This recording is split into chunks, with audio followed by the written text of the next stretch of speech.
I want to talk more about it now with Senator John Hoeven, Republican from North Dakota and a member of the Appropriations Committee. Senator, thank you for being with us on the program. I appreciate it.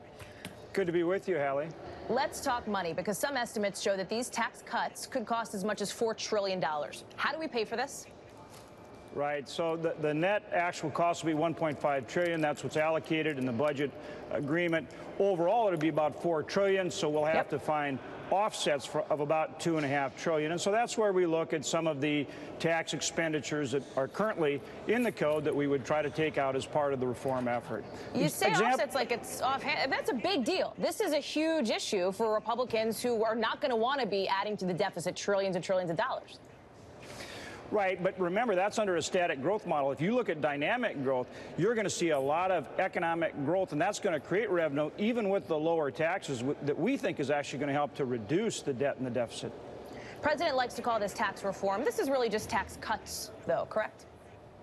It'll be both. It'll be both reducing the rates, simplifying, broadening the tax code, making it pro-growth, really focusing on workers and keeping more of their earnings in their pocket. But it'll also be reform. So it will be both. And again, the key is to make it pro-growth and bring back a lot of money that's overseas, which can be invested in our country. And that, of course, has huge benefits. But this is not the sweeping overhaul that, for example, Paul Ryan has been talking about for years. Well, I think it will be very significant, but it'll be a combination of both tax cuts or reductions in the rates and reform. It will be both. I mentioned at the top of this segment here that House Republicans are unveiling this big plan at their retreat. Democrat Joe Crowley is complaining Democrats were not invited and are being shut out of the discussion. Why not include the Democrats in this? Well, I think there'll be a real effort to include Democrats. Look, we want them to join us on all these things we're trying to do, whether it's health care reform, whether it's tax reform, whether it's infrastructure. The key is getting them to engage with us. And you've seen the president work very hard at trying to get them to engage, and we will too. We are too. It seems Democrats, at least, for example, Joe Crowley, wants to engage. Colleagues of yours, like Senator McCain, has said this is going to fail like health care reform unless we get Democrats on board. So is it a mistake to use reconciliation to do tax reform? No, I think we will be successful, and we're going to use reconciliation so we can do it with 51 votes. And at the same time, which is not bipartisan, right?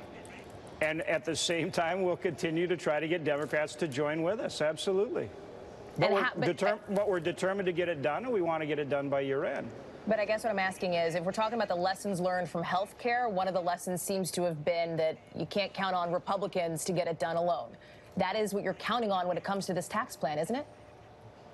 I think we are going to try to get Democrats involved. We're going to do it with 51 so Republicans can get it done if need be. But we're also going to go through the committee structure, the regular order. Hopefully that will help bring Democrats on board. But we're determined to get it done. And we can do it with 51 votes. And we certainly want the Democrats to work with us. But we've got to take the lead and do everything we can to get it done. And we want to try to get done by year end.